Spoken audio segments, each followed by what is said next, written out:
Notre thème de ce soir, bien-aimé, le thème que Dieu a mis dans mon cœur de te partager, c'est le destin et le plan de Dieu. J'aimerais te parler du destin et le plan de Dieu. Le mot destin, bien-aimé, est très populaire. On entend souvent quelques anecdotes telles que c'est son destin, chacun a son destin, rien ne peut changer le destin.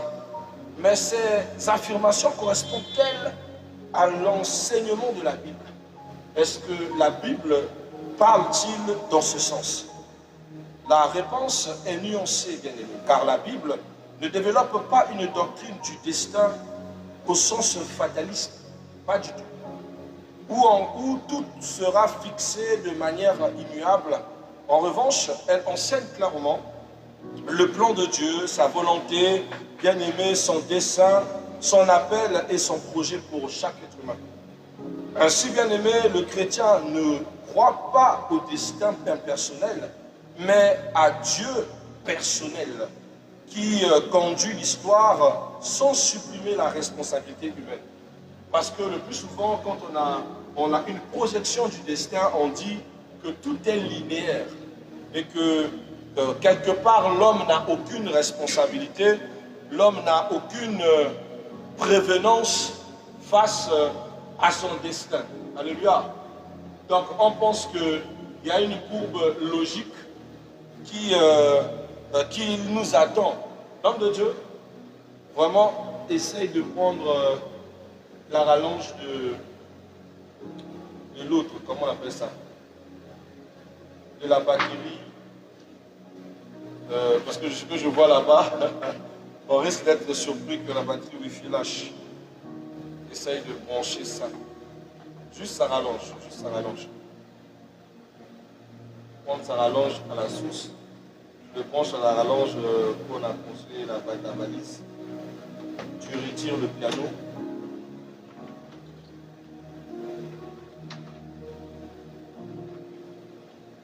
Sinon, on va être surpris par la surprise.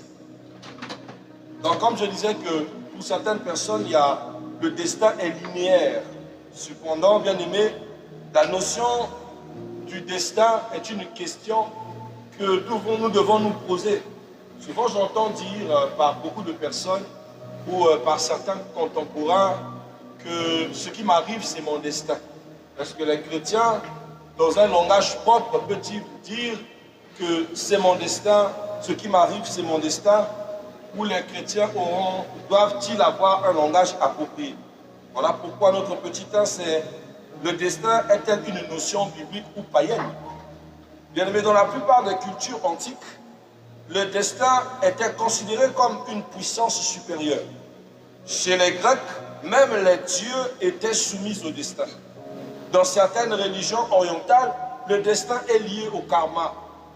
Dans les croyances populaires, le destin est une force aveugle qui décide de tout. Or, bien aimé, dans la Bible, le Dieu ou le Dieu de la parole gouverne. Le hasard ne gouverne pas. La Bible ne parle jamais d'une puissance appelée le destin.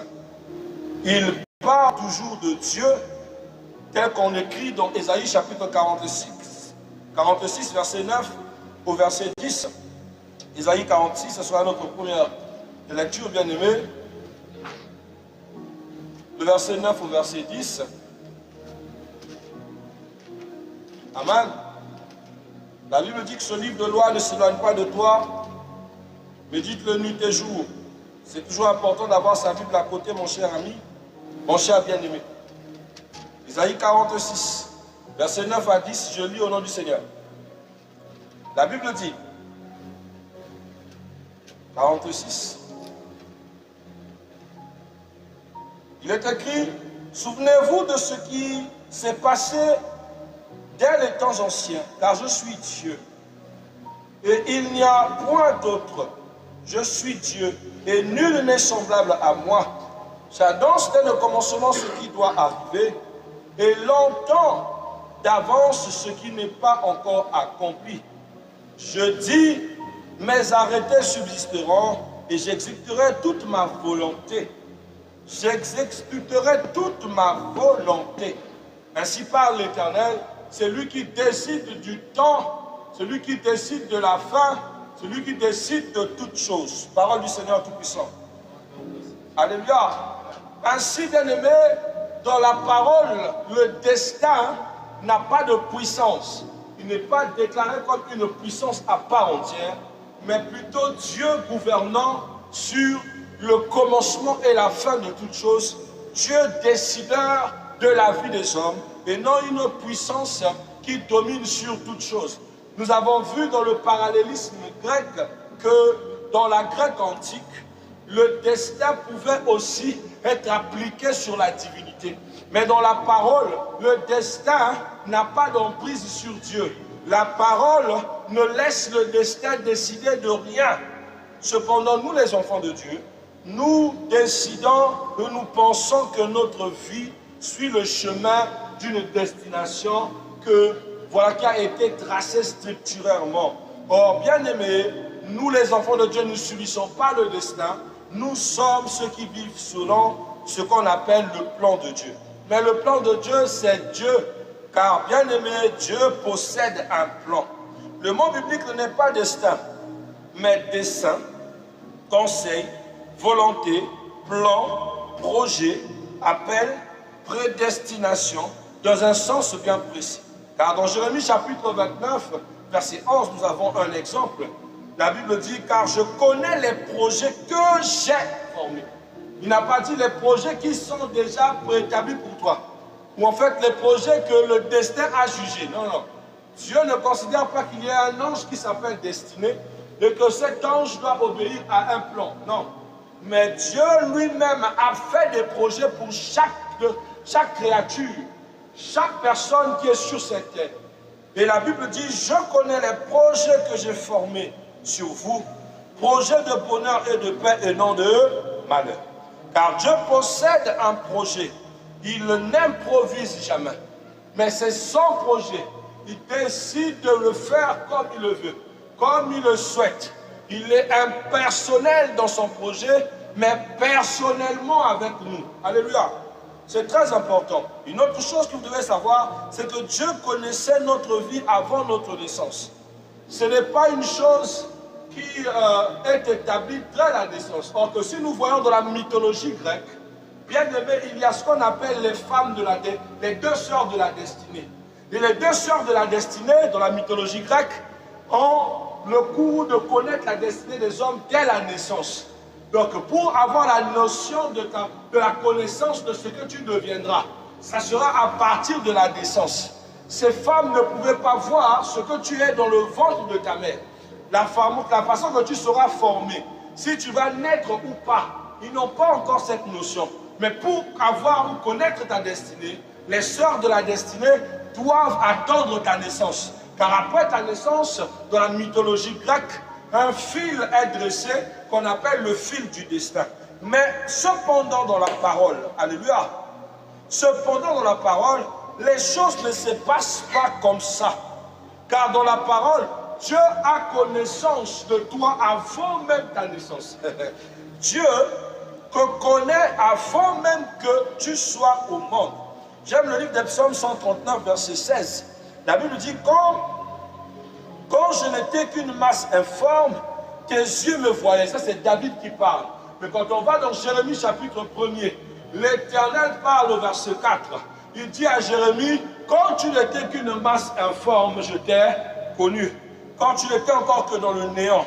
Avant même notre naissance, Dieu nous connaissait. Dieu connaissait nos jours. Dieu connaissait notre potentiel. Cela ne signifie pas que tout est irrévocablement fixé. Cela signifie que Dieu connaît parfaitement l'avenir. Il connaît ce qui concerne notre vie, notre commencement et notre fin. Or, comme je l'expliquais, le destin dans la mythologie ne prenait son cours qu'à la nativité. Alléluia. Ça veut dire, bien aimé, que nous ne sommes pas des personnes qui dépendent du courroux du destin tel qu'il est préétabli chez les hommes, car les hommes voient le destin comme toute une puissance en elle. Je viens écouter un pasteur qui dit que le destin c'est Dieu. Non, Dieu est Dieu et Dieu a des projets. Dieu a des plans. une organisation. Et tout ça, nous en sommes partis. Alléluia. Vous devez aussi savoir une autre chose. C'est que Dieu appelle chaque homme. Et l'appel précède souvent la mission. Par exemple, Abraham, Moïse, Gédéon, Samuel, Jérémie, Paul. Tous avaient un appel, mais tous devaient répondre personnellement. Qui appelle? C'est Dieu. Ce n'est pas le destin. Mais l'homme choisit. Et c'est ça le choc. Car bien aimé, bien que Dieu a des projets, mais l'homme est libre dans sa décision. C'est là où, bien aimé, nous parlons du plan de Dieu qui est impersonnel, mais que Dieu agit personnellement dans notre vie. Pourquoi il est impersonnel? Parce que, bien aimé, nous avons ce qu'on appelle en nous la liberté de choisir si nous devons suivre le plan de Dieu ou suivre notre propre chemin. J'ai vu une fois le pasteur Gédéon disait que on ne pouvait pas décider, qu'on ne peut pas prendre la décision. Même si on pense marcher hors du plan de Dieu, on revient toujours au plan de Dieu. Ça, c'est dans la vue optimale. Mais dans la vie réelle, bien aimé, la Bible dit dans Deutéronome 30, verset 15, « Je mets devant toi deux voies, la vie, la mort. » Alléluia. Mais quand on va dans le verset 20, il parle en suggestion. Il dit, je veux que tu choisisses la vie afin que tu aies de longs jours. Que tu sois béni, que tu vives quelque chose, patati patata. C'est vraiment un verset que j'aime bien. Mais bien aimé, ce qui est important, Dieu soumet en nous deux voies. Et nous demande de choisir le bien, le mal, la malédiction, la bénédiction. Qu'est-ce que nous devons choisir? Ça dépend de nous. Nous naissons tous sous cette terre, mais tous nous n'avons pas la même manière de voir les choses. Certains ont choisi d'être chrétiens, d'autres ont choisi de ne croire en rien, d'autres ont choisi d'honorer je ne sais pas quel type d'esprit. Tout dépend d'un chacun. Est-ce que Dieu est contre l'un, contre l'autre? Non, il a donné la liberté à chacun. Est-ce que c'est une affaire de destinée? Ce n'est pas du tout vrai. Parce que nous avons d'autres personnes qui sont sorties du milieu de nous, mais qui ne sont pas des nôtres. Alléluia. C'est-à-dire que la parole a aussi été parvenue à eux, mais ils ont rejeté la parole. Ils ont été appelés, mais ils ont fait le choix de désister à l'appel. Chacun choisit. Voilà pourquoi je disais, bien aimé, tous peuvent être appelés, mais chacun est libre de faire un choix.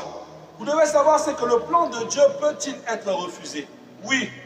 Chacun de nous est libre de choisir si on doit marcher sous le plan de Dieu ou pas. Moi, je connais un frère pasteur puissant qui a laissé le ministère. Avec des témoignages puissants. Quand je le vois, je dis, Seigneur, voici ce que la génération d'aujourd'hui a besoin comme homme potentiel. Il a décidé d'abandonner le ministère. C'est pas facile, mais c'est un choix qu'il a pris. Il a vu toutes les souffrances, il a décidé, je ne peux plus. C'est une vérité bien aimée. Luc 7, verset 30 nous dit ceci.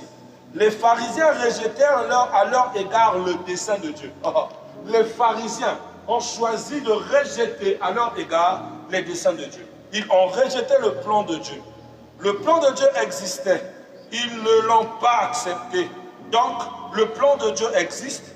L'homme peut lui refuser. L'homme est libre de refuser. C'est ça la différence qu'il y a dans le destin et le plan de Dieu. Vous subissez le destin, ou le principe du destin.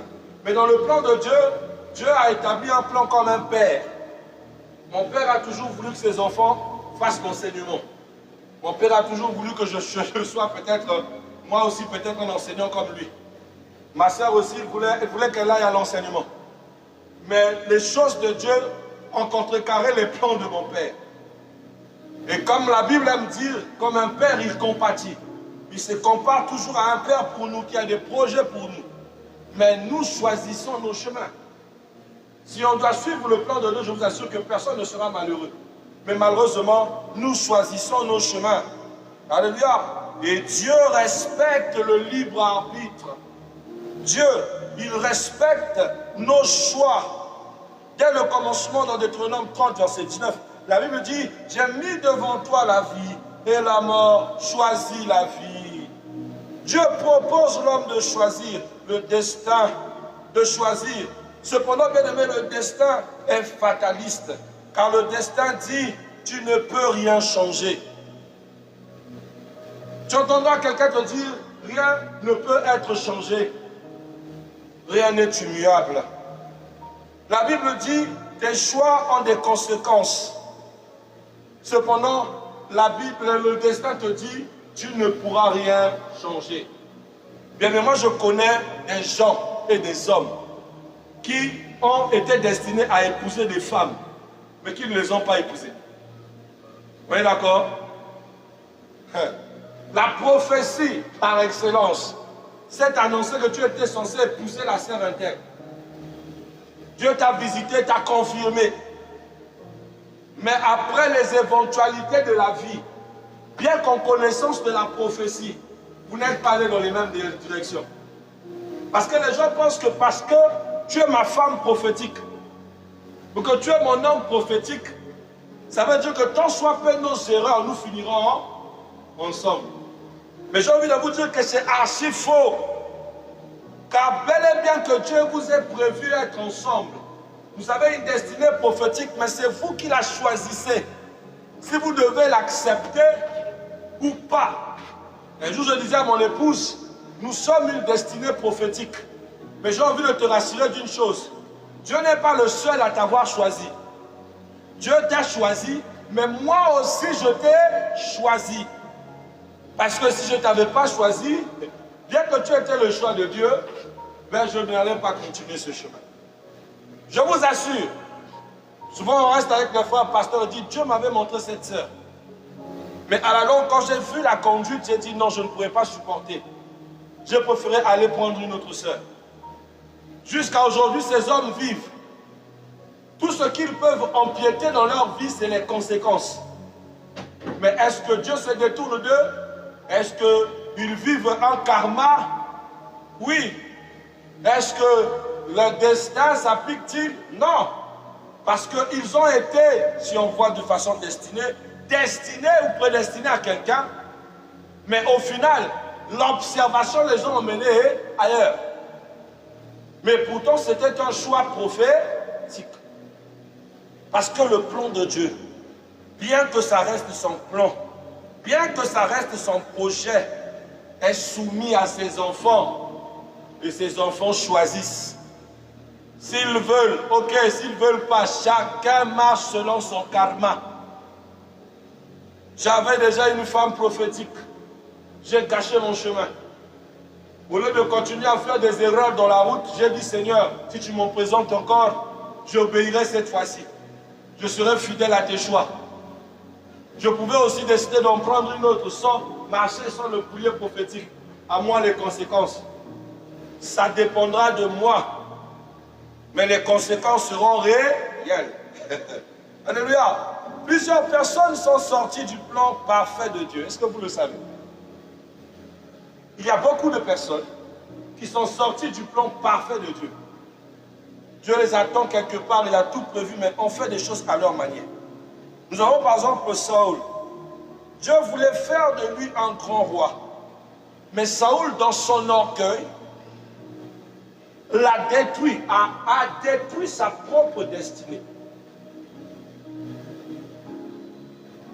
Amen. Dieu a choisi Saül. Mais cependant, bien aimé, Saül a détruit sa propre destinée. Tu peux être le choix de Dieu et par tes propres choix te décliner du chemin de Dieu. C'est ça le plan de Dieu. Il n'y a rien de fixé de manière que, oh non, c'est immuable. Non. Nous avons Judas. Judas, il était appelé parmi les 12 disciples. Mais son amour pour l'argent l'a perdu. Appelé à marcher avec le Christ, manifester les grandes choses, faire une épopée, mais Judas a fait son choix. Il s'est éloigné du chemin. Nous avons Samson. Il était le premier Messia. Il était consacré dès sa naissance. Pourtant, son manque de maîtrise l'a conduit à la chute. Destiné à sauver, mais il a perdu. C'est là la différence entre le destin et le plan de Dieu. Dieu l'a consacré pour sauver, Dieu a donné à Samson tous les pouvoirs, toute la puissance qu'il faut avoir pour délivrer Israël. Mais bien aimé, la cupidité de Samson l'a perdu. Nous avons aussi un autre exemple, le jeune homme riche. Jésus appelle, il refuse, il repart triste. Le plan était là, il ne l'a pas suivi. Il ne l'a pas suivi. Pour vous montrer que tu peux être appelé, tu peux être sélectionné, Dieu peut te placer et manquer. C'est une manière aussi de dire au bien-aimé, des fois il ne faut pas souffrir d'une chose. Parce que j'ai vu des gens mettre en cage leur vie sous prétexte prophétique. Attention. Dieu peut vous mettre tous les deux sur un même chemin. Mais ceux qui m'ont dit que les banda bimi na prophétie aya. Otia mtu makasi na ngo yomo mtu mona passe. Pour là, tu as tout accord de tes dieux sans père. Rien n'est immuable. Pour que tu penses que ce que tu portes sur ton corps est un châtiment. Que parce que c'est une prophétie que tu dois subir un châtiment. Tu es d'abord un enfant. Avant tout. Et à un enfant, Dieu pardonne. Le plan de Dieu, c'est le plan de Dieu. Il appelle deux personnes étant conscients. Mais si les deux n'ont pas la même vision, ils n'ont pas les mêmes préférences, même si vous êtes appelés à être ensemble, si ce n'est pas aujourd'hui, ça sera demain. Amen. Alléluia. Ah, c'est très important. Vous devez savoir que Dieu peut rédiger une vie. La grâce est plus forte que nos erreurs. Nous avons David après son péché. David a commis le péché. Mais est-ce que Dieu l'a ôté? Non. Dieu l'a gardé. Nous avons Pierre après son reniement. Pierre a renié le Christ 3 fois de suite. Judas n'a trahi que le Christ qu'une seule fois. Mais Judas a été retranché. Mais Pierre, amen, hein? Pierre a renié 3 fois le Christ. Mais est-ce qu'il a été retranché? Non. Mais c'est toujours sous cette pierre que le Christ a bâti son église. Des fois, tu peux dire, non, parce que le pasteur un tel est tombé. Dieu n'est plus avec lui, mais Dieu ne voit pas la disgrâce. Ah, c'est choquant. Vous savez, un jour, j'étais en train d'écouter une des chansons du frère Michel Bakena. J'ai écouté une de ses chansons, Boya Kotalae, Azana Bomoye, Masia Yesua, Lomolinga Songi. Mais j'étais en train de dire, ah, quand Michel Bakena est encore Bakena. J'entends l'Esprit de Dieu me dire, pourquoi tu dis ça? Je dis, non, mais là, il te servait dans le vrai. Je dis, es-tu la mesure de la règle sur ce qui concerne ceux que je garde à mes côtés et ceux que je mets hors de ma portée? Que son péché et son crime ne te poussent pas à penser que mon alliance avec lui s'est arrêtée. Yeah. C'est là où je me suis dit, je me suis glacé comme j'ai dit, yes Seigneur, tu es en train de me donner une leçon ici là. Moi je pensais que ne regardez pas quelqu'un qui est tombé pour dire que celui-ci il est tombé, Dieu ne sera plus avec vous. Vous n'êtes pas Dieu. Dieu peut décider de faire ce qu'il veut, quand il veut, avec qui il veut. Pendant que vous l'attendez dans la déchéance, Dieu lave son honneur, il le relève, il lui donne encore une seconde chance. Alléluia. C'est la façon de Dieu de faire. Il peut rédiger encore la vie d'une personne. Il peut redonner encore chance à quelqu'un. Il peut te redonner encore une deuxième chance. Bon, si on prend le cas de tous ceux qui nous-mêmes nous subissons là, c'est parce qu'on n'a pas encore tombé à la télé, hein. On ne nous a pas encore publié. Hein. Sinon, on connaît tous nos voix quand on se cache là. C'est pas ça. Dieu nous a abandonnés. Il est toujours avec nous, non? C'est pour montrer que Dieu peut encore redonner chance. Or, le destin ne donne pas de seconde chance. Amen. Le destin ne pardonne pas. Dieu peut rédiger encore une histoire. Nous avons l'exemple de David après son péché, Pierre après son reniement, Jonas après sa fuite. Car le plan de Dieu peut être repris. Ah oui. le plan de Dieu, oh non, c'était déjà le plan de Dieu, c'est fini. Tu as raté, c'est fini. Non, le plan de Dieu peut être repris. Il ne faut pas vous décourager, Dieu peut encore refaire.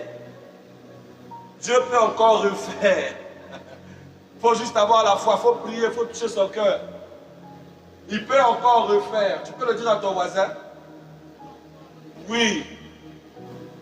Pour que tu le dises, pour que tu ne penses pas que s'il n'y a plus ça, c'est qu'il n'y a plus d'issue. Non, avec Dieu, il y a toujours une issue. Il y a toujours l'issue. Amen. La prédestination. La prédestination est-elle le destin? Ça, c'est une bonne question. Parce que beaucoup de gens, quand ils entendent la prédestination, ils disent non, la prédestination, l'homme de Dieu, n'est-ce pas, entre un mot qui mélange le pré et la destination. Non, quand on parle de la prédestination, on parle de la destination, pas du destin. La destination comme ce que nous devons devenir à la fin. Et le mot pré, ce qui se passera après la destination. Donc, c'est des choses qu'il ne faut pas confondre. Car la prédestination biblique signifie que Dieu a prévu d'avance son projet du salut, c'est-à-dire sauver l'humanité, qui sont en Christ. Éphésiens 1,5. Il nous a prédestinés dans son amour. La prédestination ne signifie pas que Dieu force chacun à agir sans liberté. Elle met en lumière son initiative et son destin du salut. La destination finale. The end of, pas le destin. C'est très différent. Donc les gens souvent le mélangent. Ou parce qu'il y a prédestin, il y a des destins. Non, il n'y a pas de destin dedans là-bas. Là-bas, c'est l'affaire du final. Qui sera sauvé et qui ne sera pas sauvé. Mais on nous dit que nous avons déjà été prédestinés par son amour. Alléluia. Ça, c'est très important. Ce que tu dois aussi savoir, les ennemis peuvent-ils retarder notre destinée? Est-ce que les adversaires ont le pouvoir de retarder ta destinée? Amen. C'est possible? Après grande analyse, quand nous regardons par la parole, nous avons compris que le mot destin n'a aucune influence sur nous. Donc les ennemis ne peuvent pas retarder ce qui n'a pas d'influence sur nous. C'est impossible. Mais par contre, les ennemis peuvent mettre des obstacles au plan de Dieu. Bien que le plan de Dieu est immuable, mais ils mettent des obstacles sur ton chemin pour que tu n'accomplisses pas le plan de Dieu. Des obstacles tels que le péché, la désobéissance, la peur, l'incrédulité, les mauvaises fréquentations, les attaques spirituelles, les circonstances. Mais ils ne peuvent pas empêcher définitivement le plan de Dieu pour celui qui demeure fidèle. Car la Bible dit dans Romains 8, 28, il dit « Toutes choses bonnes concourent à ceux qui aiment Dieu. » Alléluia. Alléluia. Ainsi, comment découvrir le plan de Dieu? Mais découvrir le plan de Dieu, c'est dans la recherche de Dieu, dans la lecture de sa parole, dans la prière, dans l'obéissance, dans le développement de ses dons qu'il nous a donnés, c'est-à-dire les capacités surnaturelles, en acceptant la correction, parce qu'à chaque fois que vous tirez correction de ce que Dieu vous a fait rencontrer, après une épreuve, vous apprenez une leçon, et celle-ci est très importante pour votre développement. Dans la marche avec le Saint-Esprit, car le plan de Dieu bien-aimé se révèle souvent progressivement. Alléluia. Alléluia. Donc voilà, bien-aimé, nous allons répondu aux grandes lignes de notre enseignement. Si aujourd'hui on te demande en paradoxe entre le plan de Dieu et le destin, qu'est-ce que l'homme subit ou qu'est-ce que le chrétien subit? L'homme. Parce qu'il y a d'autres qui ont choisi par préférence de suivre leur voie. Mais nous, chrétiens, nous savons que la Bible ne fait mention et ne donne aucune puissance aux déesses. Nous ne dépendons pas du destin. Nous dépendons d'un plan léthargique, un plan établi par Dieu. Et même quand ce plan est tout puissant, Dieu nous a donné une autorité de choisir si nous suivrons ce plan ou pas, bien que la puissance de ce plan existe. Voilà pourquoi, bien aimé, quand quelqu'un me dit, papa, nous lui parlons de Jésus, il ne veut pas écouter. Nous lui parlons de Jésus, il ne veut pas écouter. C'est un choix. On n'est pas tous appelés à être sauvés. C'est choquant, mais c'est comme ça. Tout le monde n'est pas censé marcher avec toi. Il y a de ceux qui, dans le plan de Dieu, Dieu les avait appelés à marcher avec toi, mais qui eux-mêmes ont choisi de couper tout pont avec toi. Ça fait mal. Et tu entends quelqu'un te dire, s'ils sont destinés à être avec moi, alors il reviendra vers moi. Mais parce que ce n'est pas la destinée, ils ne reviendront pas. Ça te choque? Quand c'est le plan de Dieu, c'est le plan de Dieu qui ramène au rêche, mais pas la destination. Nous avons attendu des personnes, des relations revenir à nous, mais qui tardent toujours, parce qu'on pense que c'est le destin qui doit les ramener. Non, ce n'est pas le destin. C'est le plan de Dieu. Ils sont libres de décider s'ils doivent l'accepter ou pas, si tu es leur salut ou pas. Donc, deux fois, il ne faut pas chauffer ta tête. Si ce n'est pas bon, tu dis seulement gloire à Dieu. Seigneur, moi je suis ton voie. Je suis ton chemin. Je suis ton salut. Seigneur, voici le chemin que tu m'as donné. Moi, je suis d'accord de le suivre.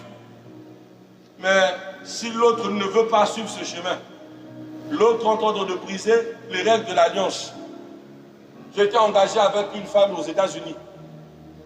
L'Éternel m'a apparu, m'a dit, elle a brisé l'alliance. Et je ne reconnais plus ce chemin. Yo, mais c'était son plan. Comment Dieu tu as fait ton plan? Et un matin comme ça, toi-même, tu viens dire que ton plan a changé. C'est son plan. N'est-ce pas? Hey, Dieu! Mais est-ce qu'on peut venir dire que le destin a changé? On va appeler les dames du destin, non? Les sœurs du destin. Il vient vous dire que non, voilà, le fil du destin a été coupé, il s'est mélangé. Stafoula. C'est fort, bien-aimé. Ce principe est un principe fort, surtout pour nous les croyants. Mais quand vous avez compris ces choses, vous pouvez comprendre qu'entre Dieu éloigne quelqu'un de votre chemin. Quand quelqu'un décide lui-même de se mettre loin de vous, bien que vous avez une prophétie ensemble, c'est le plan de Dieu. Ça fait mal, mais cette personne a choisi entre suivre ce que Dieu lui dit et suivre ce que son cœur a dit. Si vous faites votre chemin, que vous reprenez votre vie, est-ce en tort? Non. Dieu a recommencé une histoire et il recommencera toujours une histoire avec toi. Dieu ne va pas pénaliser ta destinée parce qu'un s'est éloigné. Arrêtez de mettre Dieu comme un bourreau qui vous punit parce que l'autre ne veut plus. L'autre subira les conséquences de ses choix. C'est comme ça. Amen. Parole du Seigneur Tout-Puissant.